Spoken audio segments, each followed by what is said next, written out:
1991 and 1992, I led two groups of American teenagers from the YMCA camp I grew up in Massachusetts to China.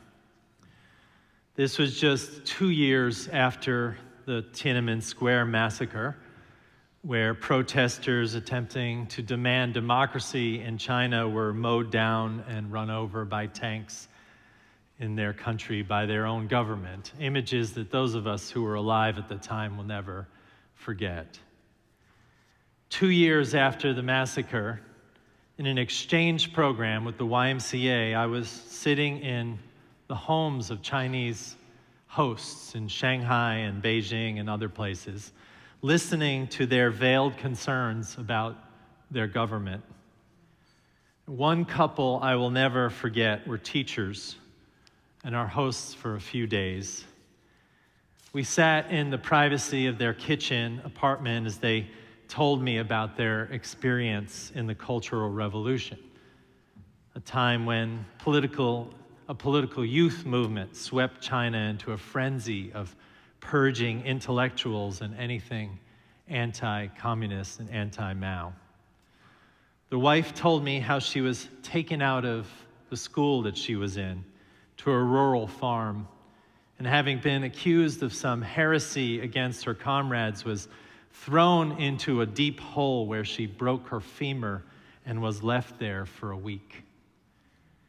With tears in their eyes, they recounted the stories of the abusive Red Guard, the treatment of the students and their teachers, how they survived by keeping their heads down, and how the current moment looked so bright compared to the past, and how they were concerned about having me in their kitchen, a foreigner being watched by the government.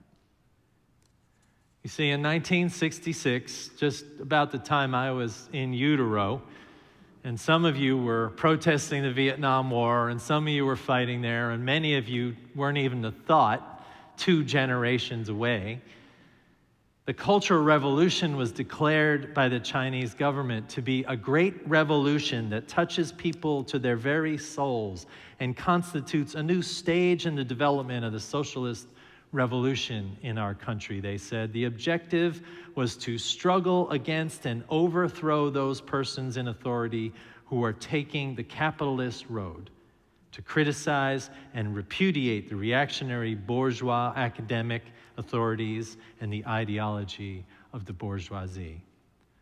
Violence and chaos ensued in China in that time. The Red Guards, some of them 13 or 14 years old, sought to destroy the 4 olds, they said: old ideas, old culture, old customs, and old habits, by destroying historical artifacts, cultural and religious sites, and targeting intellectuals. The government lifted restraints on violent behavior, instructed the police to stand down. Millions of people were affected. Students were publicly humiliated. Their teachers were publicly humiliated. Libraries of historical and foreign texts were destroyed. Books were banned and burned. Science was questioned. Religious places demolished.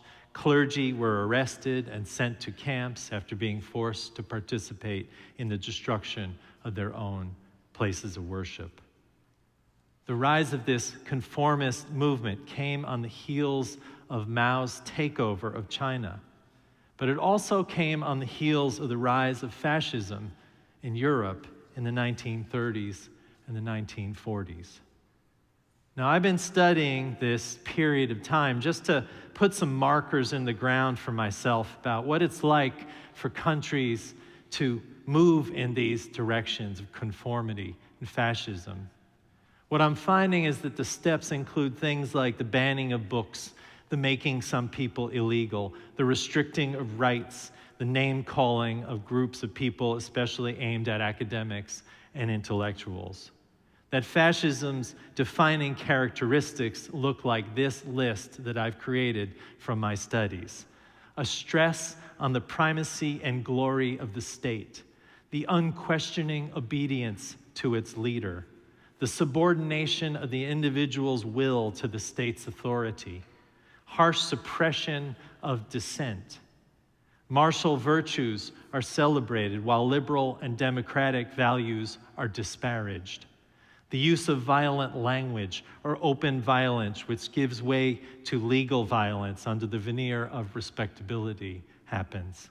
The disbelief in the legal process, rabid nationalism, the complete state control of every phase of human activity, the active participation in war to the extent that any protest against war is seen as unpatriotic. The idea that one party and the state are one and the same, the deification of the nation and its leader, and the nourishing of nationalistic and warlike passions. Need I say more?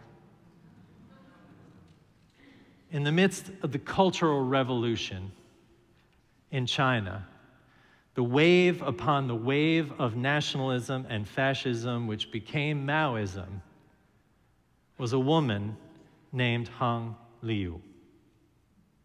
She is our artist today. She was an artist who was sent to the fields to reform her intellect into being a comrade of the state. Hung Liu, the artist who inspires today, was sent to farms to work in the farms and given a gun to protect the perimeter. She kept her mind sharp while plowing the fields and keeping the perimeter of her camp safe by practicing her art. And here she is in the Cultural Revolution. She survived by practicing her art, by secretly photographing the co-workers in her camp, by making sketches of them. All would have been punishable by death if she had been found. And eventually, after she left the camp, she became a painter for the revolution, making propaganda posters of Mao, the supreme leader, who was always bigger and taller than everyone and always surrounded by happy, smiling workers and revolutionaries. Hung Liu eventually went to Teachers College and then somehow escaped to the US to study art. Her response to the years of having had her family imprisoned, killed, and her own forced labor was art, was revolution, was response, was taking back the integrity of people and ideas lost and submerged by the government. This is Hung Liu in 2021 before her show at the National Portrait Gallery in Washington, D.C. Photos that she took in the Cultural Revolution became her first paintings. Her aim was to show that the real workers of the revolution, not fictional, happy followers of Mao, but strained and struggling people, the people that she worked alongside and knew. She adorned these paintings with circles, a constant in her work, which she said were symbols of hope. The aim in painting the real people of Mao's revolution was to restore to them their dignity, to help us not forget who they were and what they endured. She would use textured backgrounds representing the veil of history and flowers and Chinese symbols of hope throughout her career. Symbols of Buddhism and ancient China were painted alongside her lost co-workers, an act of restoring what was destroyed in them in her country.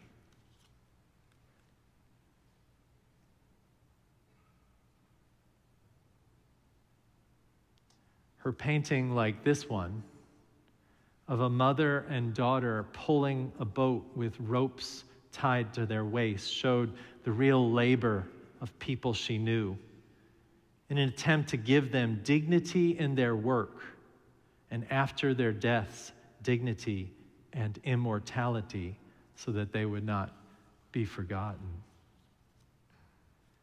She returned to China after it opened to the West years later, not only to find her father, who had been imprisoned for all those years, over 30 years, but also to find her culture.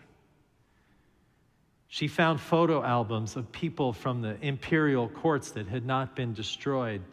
She was especially taken by the women and especially by the courtesans, some prostitutes who were given to leaders by Korean invading armies before Mao, some who worked in the courts. She painted them and adorned the canvases with streaks of veils and birds and blossoms, all symbols of dignity. Her aim to restore dignity to those who were abused and forgotten. Through her work, Liu examines women's joys and hardships, their vulnerability and their tenacity, their relationships with one another. Once victims of anonymity, these figures reemerge in her work as dignified symbols of strength and perseverance. Hung Liu explained this, saying, "I hope to wash my subjects of their otherness and reveal them as dignified, even mythic figures on a grander scale of history and paint." She said, "We need to remember where we come from. Our history is with us and we carry it everywhere. My subjects in the prints are anonymous people, the ones who fought in wars and provided food for the rest of us. They are not remembered for making history as world leaders, but to me, they are the true makers of history." She was similarly taken by the photos of her family that she was forced to hide and carry and protect all those years that she was in China. Sisters are a theme for her. The strength of women, their dignity in the struggle.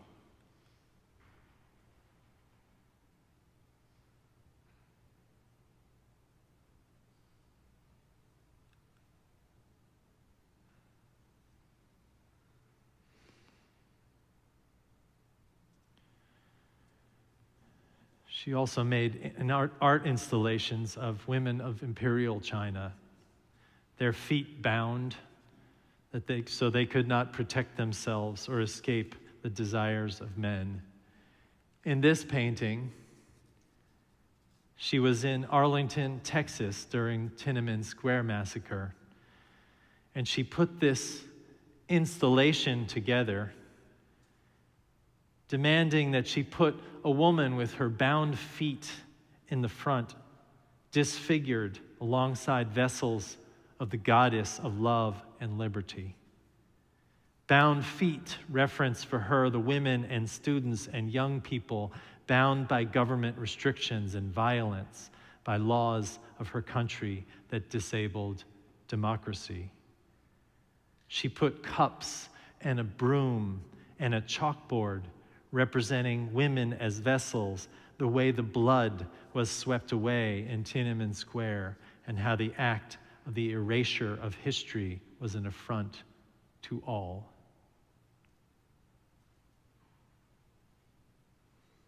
And then Hung Liu moved on to the American historical photos of Dorothea Lange from our own Dust Bowl. Whoops.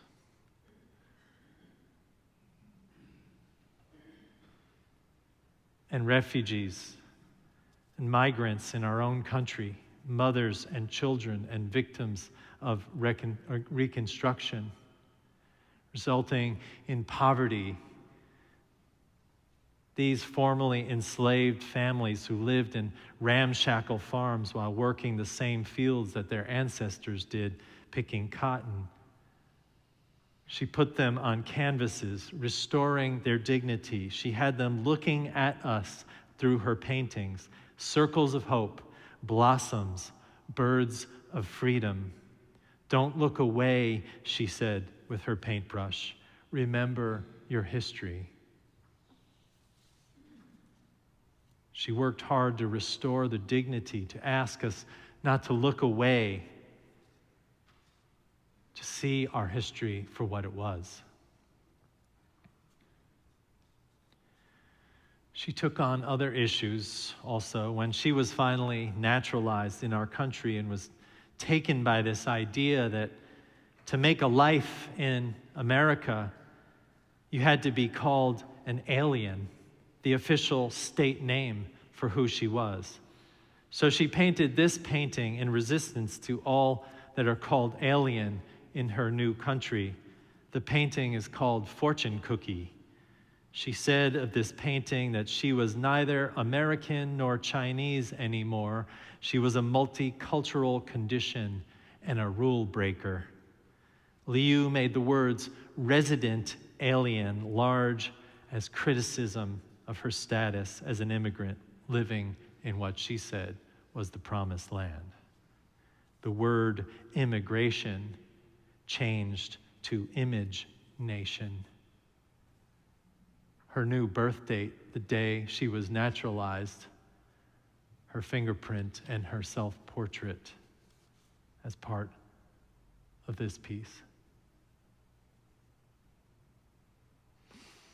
My wife and I saw her paintings in a small gallery in Santa Fe not long after she died of cancer in 2021. We were touched by her insistence to restore the dignity to the dead. In that show, I read these words that she said, "I want to work to be a comfort to people I've never known and others like them who lost their dignity because of political or economic reasons. People want to connect and be heard," she said. "To be an artist, I can speak for other people as well as for myself." People want to connect and be heard, and be seen, and be remembered. This is an act of resistance to a world of erasure and simplification of forces that want to dumb down every answer to life's problems and push aside civility and the dignity of all. Hung Liu, in her own quiet way, refused to let this happen, refused to let us deify leaders while forgetting to see each other, refused to allow violence to be what we honor, or the suppression of dissent or the questioning of the state be normalized. We honor her today, an inspiring artist and person, for standing up to forces that aim to pull her down, for unfair labels or forces that try to erase history or people from history, for living a life of resistance through her creative art. And maybe more than any of that, we honor her for telling us with her life that people survive. That people survive periods of struggle and nationalism. That people survive personal turmoil and illness and pain. That people survive and thrive after forces aim to imprison or restrict freedoms or ban books or make some of us illegal. People survive, she says. They survive because they don't get silent in the face of forces that want to turn back the clock or remove rights. They survive because they believe more strongly in the future than the cynical do. In a sense, this is her lesson for faith for us. She believes, as we do, that people survive. Like the poet Ada Limon says with her poem, "Remember, the trees bloom new leaves each year." Instructions for not giving up says, whatever winter did to us, we must return to the strange idea of continuous living. The mess of us, the hurt, the empty. A new slick leaf unfurling like a fist to an open palm.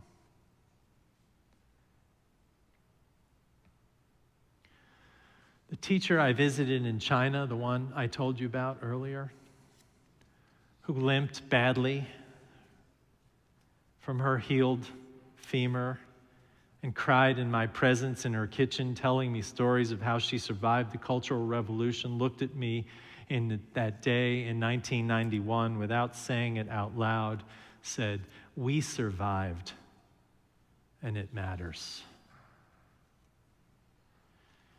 I happen to have been reading Ralph Ellison's book, Invisible Man, on that journey through China in 1991. Ellison, in it has his lead character say, "I am invisible, understand simply because people refuse to see me, but life is to be lived, not controlled, and humanity is won by continuing to play in the face of certain defeat." The teacher asked me if she could have that book, something no one in that era in China would have had access to. So I left it with her on her kitchen table when I said goodbye. I like to think that somewhere in China in 1991, a book of resistance, of a story that demands the refusal to be silenced or erased, was in the hands of courageous people ready to raise a new generation of creative and bold young Chinese. I don't know if it had that impact, but I know it might have. And sometimes that's all we can do when the world is careening toward its own destruction. All we can do is stand firm and speak the truth and not forget and not let forces of evil turn us on one another, and make small acts of kindness and compassion. Stand up in resistance to conformity.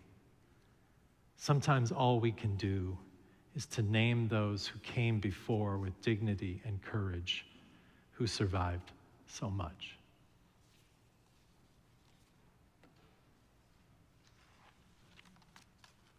Amen.